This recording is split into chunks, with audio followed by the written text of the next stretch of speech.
Hello, our fellow casuals, and welcome back to the Missed Your Trigger podcast, the MTG podcast for casuals by casuals.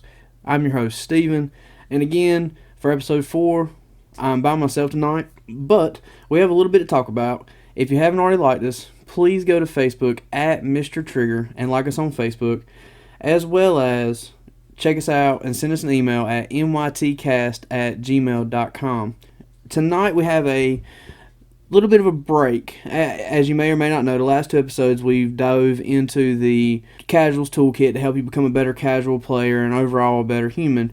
Tonight's a little bit different. We're going to do a spin-off and kind of look at a different aspect of the casual player and something you can do as a casual to improve your game a little bit, or to improve your playing in general, not so much being a better player, but maybe just being a better individual. With that being said, let's shuffle up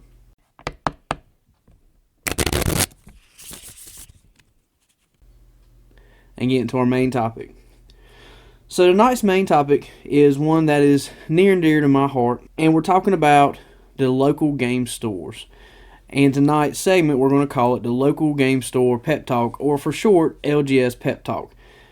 If you're not familiar, if you're fairly new to Magic the Gathering and you haven't been playing for a long time, in your area very possibly there are local game stores. And what a local game store is basically just a place where a lot of people congregate to play Magic the Gathering. They sell Magic the Gathering and other trading card game products, cards themselves, singles, sealed products, whatever the case may be.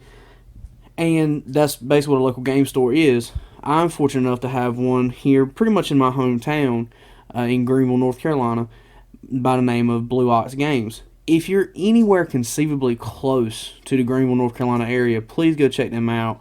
It's Blue Ox Games in Greenville, North Carolina. You can go like them on Facebook, their website. You can buy single, sealed items from their shop, and the staff out there is absolutely spectacular. Help you with anything you need. And the other part of local game stores is obviously they're selling things, but it's also, like we just talked about, it's where people congregate and play. My local game store in our area actually holds specific format nights for Magic the Gathering. They have Yu-Gi-Oh tournaments, they have Pokemon tournaments. They do a little bit of everything. Your game store may focus more on one than the other, but you have to figure that out. And what we're doing today in the LGS Pep Talk is we're looking at this at a angle of if you're a new player and aren't really familiar with the game, or you're an older player who's always been at the kitchen table playing. It works for either side.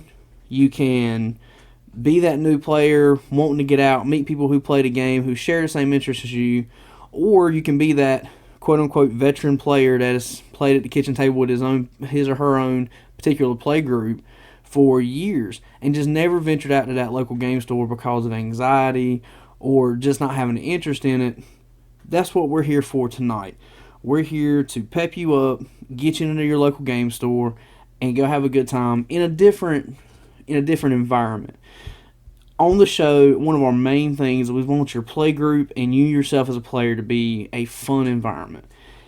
And a lot of people think that a lot of local game stores are full of people who are really competitive, who just are really gung-ho. And if you haven't already, listen to episode 3 where I talk about a lot about our local game store here in town, because myself went and played in a sealed tournament for the new Theros Beyond Death pre-release. You can have any kind of preconceived notions. We all did. I did at first. I really thought that was just a place where really competitive people went and played. But when you get into it, you find out that is not the case. It is one of the best places to make friends who share the same interest. It really kind of helps you come out of your shell, so to speak. Maybe you're that shy person who just can't get over being in public, or who has issues making friends in general. Use your new hobby or use your old hobby to grow and become a social butterfly, so to speak, if it's nothing more than becoming a social butterfly when playing Magic the Gathering. We're going to go through a couple of steps for this LGS Pep Talk. And again, what we're trying to do is we're trying to get you pushed out of your comfort zone if you're that older player, or even and as a new player as well. We want you to go out, be a part of the public, Magic is such an amazing game. It's such a fun game when you find the right people to play with. And sometimes the right people to play with aren't just your high school friends. They aren't just your friends who live down the block. A lot of the times it's complete strangers that you meet at your game stores. So step one of the LGS Pep Talk, and this is going to seem kind of obvious, but a lot of the new players may not understand it, and that's you got to find your shop. Again, I'm very fortunate that I live about 20 minutes from one of the best LGSs I think I've ever had the pleasure to walking into. I've visited bigger cities, and they have some game shops as well. And maybe it's just because I didn't get to spend a lot of time in those shops, but I live about 20 minutes from one. There's a couple of ways to find a local game store in your area. One of the easiest ways, obviously, is the all-knowing Google.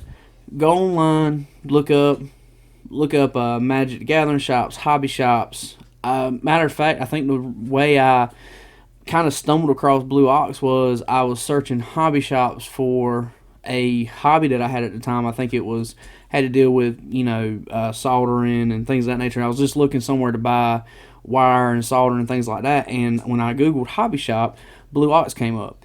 They do a lot of different games. They do stuff like Warhammer, and they support board game night, and they take their board games out to different local watering holes.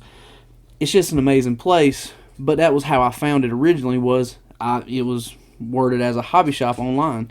So go online, Google hobby shop, game shop, comic book shop. Google those things and see if you have one close to you. And if you don't, you may have to travel a little ways. With talking to some of the people at my local game store, there are people that actually travel up to 2 hours just to come to a local game store. And that has a lot to do with finances and logistics of actually running a business. You can't just set up shop in every little small town. You have to have a culture in that area that is going to support your brand and support your business. Again, I'm lucky enough to live close to a city that does have that brand, that does have a flourishing shop with lots of options and things like that. But you may not be that person. If you are having issues finding a shop, try and expand your search out a little bit. Be willing to drive a couple hours to get to where you're going. And it sounds kind of ridiculous to drive a couple hours to play a game that you can play at home, but trust me when I say that outside stimulation, that outside environment is very, very important to your well-being as a Magic player. Sometimes you need a fresh change of scenery. You need to meet new people, learn new things. The end-all be-all is your play group or the people you play online with don't know everything about the game. There's not a single person in the world of Magic the Gathering that knows every single thing about the game. So it's really important to broaden those horizons. So go use Google, all knowing Google as always. And then the actual website for Magic the Gathering, when you Google Magic the Gathering, the Wizards run site, they actually have this really cool feature that they'll actually show you shops that run sanctioned events. Again, very fortunate as I am, my shop does run sanctioned events, and it logs through our Planeswalker points and things of that nature. If you have any questions about Planeswalker points or how the general breakdown of that goes, drop a comment or email us, and we'll be happy to explain it. And we'll probably cover it in future episodes about how the whole semi-competitive side of Magic works, where you get an ID number and all that good stuff. And then the last way to find a local shop around your area is to tap into your social media. I know there are so many people who are on the Commander Play group on Facebook. There are so many people who are on the Pauper Play group on Facebook. Those people, put posts up there, hey, I'm in such and such city in such and such state. Does anybody know of a local game store? And a lot of times you'll find out you've got people very close to you who know of a really nice spot to go play Magic. If it's not a legitimate game store, maybe it's just a predetermined spot by a group of 5 or 6 people that are like, hey, this is a really chill place, and we go play. If you look at our Facebook page, we actually did that at a local bar here in our area and just sat down at a picnic table and played. And it was just an environment. The owner there, enjoys the game. Not much a player, but he enjoys the aspect of the game, and he really, opened it up for us so we could do things like that. So that's step one. you've got to find your shop. You've got to figure out where you're going to go. And if you have to travel a little bit, travel a little bit. It may very well be worth the time and effort. Step 2, again, fairly simple. Go. Make plans to go on Friday nights. That's normally the most supported night for a lot of people, is Friday Night Magic. Pick a night and go. If you find when you're looking up your shop, if you find out they do have a schedule and you pay attention to their schedule, a lot of times they'll put up there, such and such is Commander Night, such and such is Modern Night, Pioneer Night. Pick a night that you would enjoy going and playing. Go to that shop. Now, that being said, you may not want to play that first time. I know personally, I think I made 1 or 2 trips to Blue Ox before I actually started playing at the shop. Use that time to, get to know the staff, find out how the feel and the environment is. That's what I did. And when I got my wife into the game, she did a lot of the same thing. She would go watch, me play after I got comfortable enough to go and play after I'd been a couple of times. And she eventually started playing as well. We understand here at NYT, you have to kind of get a feel for things sometimes. You can't just jump out there, bring a deck, and just sit down with a pure stranger. Sometimes you need to walk around, scope it out. Even the best espionage starts with a little bit of scoping out.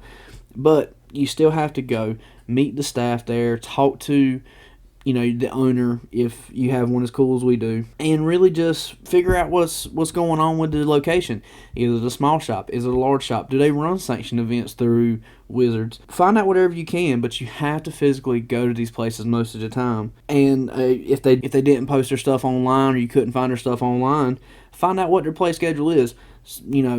Our main primary format here at NYT is Commander. It's what got us back into the game, and there is a lot of Commander-centric things on our channel, and that is one thing that my local game store supports heavily. I think they have 3 or 4 different nights that Commander is available as a actual event style kind of thing where you sign up and you get into this pod and you play. I'm not 100% sure if there's prizes or not. I can't remember. I think they might give promos out. If any of the Blue Ox guys are listening to the podcast, I apologize. Comment down below and correct me if I'm wrong. But again, you don't have to sit down and play that first night. Just be sociable. Go out there. Maybe buy some cards, buy something from the new set just to say you went and check it out.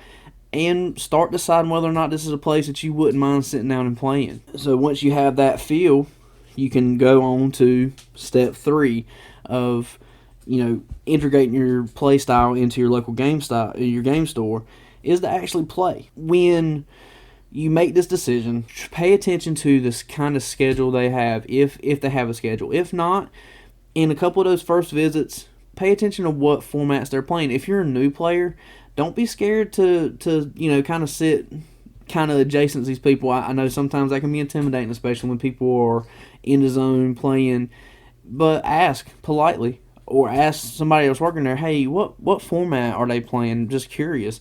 They may tell you Modern, they may tell you Pauper, they may tell you it's Commander. Figure out what it is and then go play. Pick that format. For example, let's say your local game store only really supports Modern. Now, Modern is a big scary word, especially for newer players and even long-time Commander players. But there are very budget options to get into Modern, to have a Modern legal deck.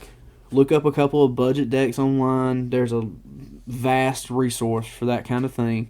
Put together, whatever kind of deck you can and sign up to play on the next Friday night or whatever night that you're available and that they're running that type of event. So you got to play. You got to integrate yourself. You got to kind of plunge down that first time. It's kind of like jumping off the diving board. You're going to be nervous. You're going to be scared. But just remember, these people enjoy the game. They enjoy good games. So if you're a good opponent and you want to sit down and have a good time, then they shouldn't have any issues. Be warned if it is a competitive format. And here at NYT, we work on casual things and we talk about casual things. But we also talk about how competitive Magic can still be casual. Just remember, keep your wits about you. Put a smile on your face. Have fun. Even if you get beat, have a good time playing. Talk to this person. One of the biggest things with Magic is learning how to communicate and talk to that person across from you. make small talk. It's not just about sit down, get your rounds in, get up. And if that person isn't opening up to that, maybe in your next round somebody will. But talk to these people. Ask them what they do outside of Magic. Make small conversation best you can. Be friendly. And play the game. Enjoy the game. Learn new things. Hopefully that person sitting across from you, if you do make small talk and you're able to kind of work into the conversation, maybe they'll help you build.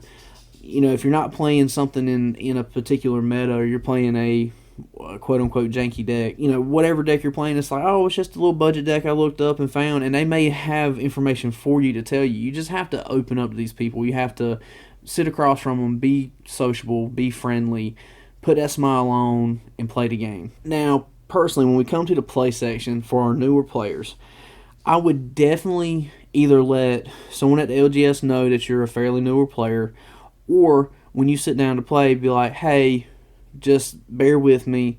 I'm a brand new player, and it might take me a few turns to kind of get the swing of things. A lot of times people are going to respond better if they know that you're a new player, because when they sit down across from you, if you don't open that communication door, they don't know. They think you're experienced. They think that you're ready to sit down and play, especially if you had to pay money to get into this tournament. So just be forward, be honest, be kind, and those things should come back to reward you once you actually sit down and start playing the game. And once you've played, use some of those other tools we've gave you throughout our casual toolkit. We talked about patience in one of our episodes, and we talked about being receptive. Our new players won't have a lot of trouble with that, hopefully. But if you're a veteran tabletop player or a kitchen table player, then understand you got to be patient. They're being patient with you if you're that new player, but be patient with that person if if they're trying to explain something to you and you're not quite understanding it, and understand that they're going to try and give you feedback of things you should do. Let them tell you they may very well be more experienced than you.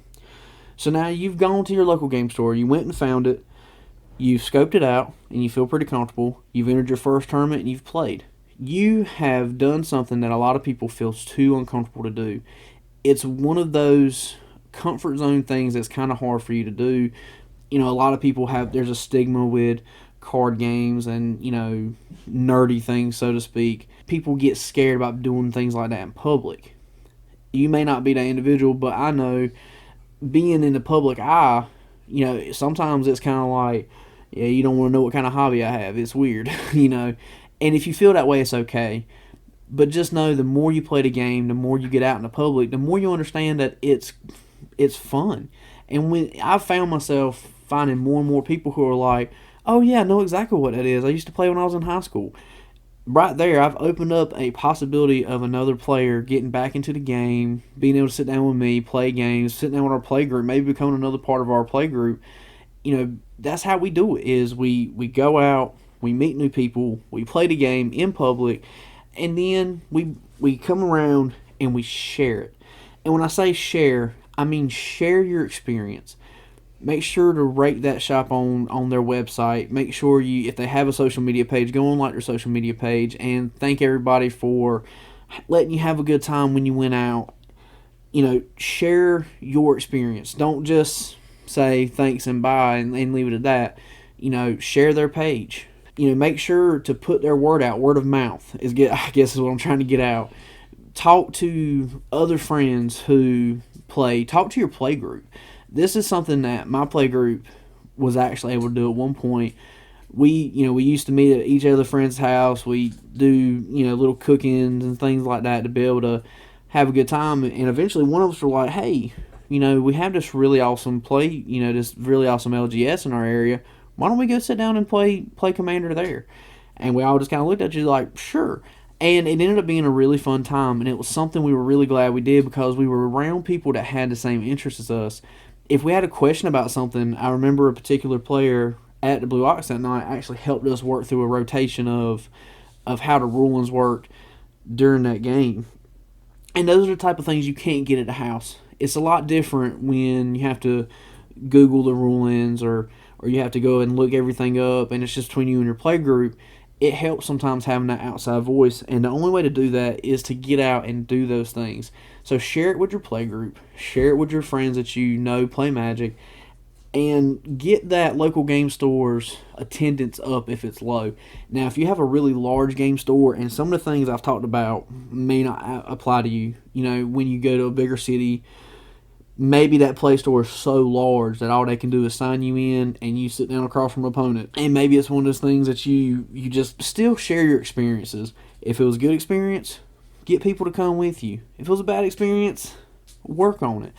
And that's another thing about working on it. We talk about toxic play groups. There are times where local game stores can become toxic, and the people that are there will kind of push newer players away.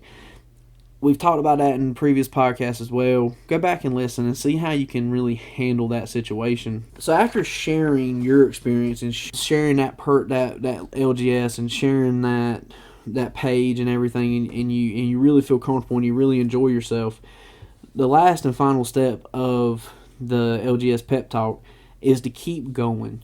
You can't go once and expect those people that are there to remember you when you walk in the door the next time. Me and my play group have been going for quite some time now, and there's still a lot of people that we meet every time we go that are veteran players who have been there for a long time who still don't know us by face, by name, by anything really. They just know, I've seen you in here once or twice. Keep going. Make a routine. Take some time out of your daily schedule that you can. I say daily schedule. If you have Friday nights off, make it a point to go out to that LGS at not every Friday night, but as much as you can. Communicate with those players. Buy product from there. I know I'm one of the world's worst for buying packs and fat packs and things like that from like Walmart or from Target and things like that. I'm one of the world's worst. But every opportunity I get, I try really, really hard to actually take a trip to my local game store before that, because I want to support that small business. I want to keep going so that they see my face, so I can continue making those friendships, continue building that rapport with my new friends, learn how to socialize with different people. It really helps if you keep putting yourself out there. Once you get through the first nervous jitters, I remember personally one of the first events I ever played in at my game store that was outside of my play group. It was one of those nights, much like the sealed event I played in that I talked a lot about in the last episode. It was one of those nights and my play group wasn't available, nobody was there, and I decided, you know what, I've always wanted to play limited. It looked so neat. I want to say I watched one of the Mythic Championships that were on Twitch at the time, and I thought draft was so cool. And the only place I could do that was at the local game store, and I got really, really nervous. My wife went with me the first time, and it was kind of like, what do I do? I had never played this format before. I didn't know how draft worked, and I walked in there. No one knew me from Adam for the most part, other than a couple times they had seen my face. But I sat down, and I signed up, and I took that plunge of faith, and ended up having an amazing time. It was so much fun. Everybody was really cohesive working with me. It took a little explaining. It took some people being patient with me because I really didn't understand how draft worked. But they made it happen for me, and they made it such a good experience that I wanted to keep going. And I brought that back to my play group. I talked about how much fun it was, and it has made me be more systematic when it came to when I went. We try and go, members of my play group try and go to every pre-release they have now at least. I try and make it some other Friday nights and do some drafts. Sometimes life happens and you can't make it all the time, but go there. Go there to play your games. Go there to enter tournaments. And maybe your play store, your local game store is too far away to make it every Friday night, or even to realistically make it, once every 2 weeks. Set a goal to make a trip out once a month to do whatever format you want to play. Say you're into Pioneer. Make it a point to get out to your local game store on whatever night they play at least once a month and make that your thing. Be systematic and keep going. Keep plugging away, and eventually you'll become a part of that community. And when you have a good community around a local game store, it makes it such a great environment to sit out and play in. I've made a ton of acquaintances there. I'm still working on those friendships, those players I can just go up to and say, hey, nice to see you again. How's everybody? Me personally, I'm still working on that, but I have to keep going to keep that happening. And after step 5, you'll become a regular, so to speak, at your local game store. And in my opinion, it is very important to do that. It's important for you as a casual player to be able to go into public and communicate and play and really enjoy all facets of the game. A lot of times we talk about play groups getting stagnant. A really good way to refresh that is to jump out there and try new things. Maybe none of your play group, have a Pioneer deck or a Modern deck or any other format, and that's something that helps you appreciate that part of the game. We want you to be comfortable, we want you to have fun, but we also want to encourage you to broaden your horizons and to enjoy different parts of this game. We talked about it, we joked about it in one of our red eye fights that we were a jack of all trades here, a master of none, but it makes you enjoy each part differently. There are some days that I'm not feeling playing any of my commander decks. I've played them X number of times in the past couple of weeks, and I'm just like, you know what? I need a break. I'm gonna go sit down and play some Pauper. And it's a different environment. I'm not playing the exact same cards over and over again. You get into new formats, you meet new people because they're into that particular format. It helps you have an overall appreciation for the game and not be stuck just in one particular area of the game. And in my opinion, that's why it's so important to go out to your local game store to meet those people and have fun. So that's our spiel about local game stores today, and that's a little pep talk I want to give you, and I want to challenge you currently right now. If you're listening to this podcast and you haven't already, please go find those people. Go find that local game store. Come back and tell us how your experience was. Email us, comment on our Facebook page at Mr. Trigger. Let us know how it went. And if you had problems, let us know. Maybe we can help. Maybe there's something we can do. We can't do a lot, but maybe there's something. So my challenge for everybody this week is to go find your local game store. Either A, start scoping it out to see if you're comfortable, or if you feel like you're ready to dive in, go play some games at your local game store and have fun. So we're going to move into the end of the episode now. This was our break from the casual toolkit. Obviously, we're going to get back to what we want to give you as many tools in that toolkit as you can to continue becoming a better player. Where next week, going back to that casual toolkit, and also we're going to have back on the show our special guest, Don, and he will be talking about finding your zen in Magic. He's got a long talk for us made up for that, and as well as hitting that next tool in that toolkit to still become that good casual player and casual person in general as we want to do here at MYT. If you haven't already done it, please go and like us on Facebook at Mr. Trigger. Email us at mytcast@gmail.com with any questions, comments, concerns you may have. If you think we are completely wrecking this podcast thing or this Magic the Gathering content thing, let us know. And we're going to try and improve as we go along. Sometimes it takes a village. We have to be receptive. We have to take those things into consideration and really consider what we want to do. But the only way we know is if we know what we're doing wrong. So email us, let us know, comment on our Facebook page. Speaking of our Facebook page, we just saw, I know I mentioned it in one of our last videos, that we were over 40 likes. And within a week, probably more like 4 days, we're up to 50 likes on the Facebook page. Again, thank everybody. When we first got started, this is episode 4, so this will actually mark our 4-week anniversary, if you will. And I never thought in 4 weeks we'd already have 50 people that like the page. We are so excited to push this content out to 50 people. To 10 people would be amazing to me. We are so thankful for the ones who are supporting us and the ones who are enjoying the content. Thank you. And thank you for listening today. Hope you enjoyed this episode. And we hope to see you next week again when we have Don on, talking about finding your zen and getting back to that casuals toolkit. Until then, remember to always have fun and miss those triggers. Everybody have a great evening.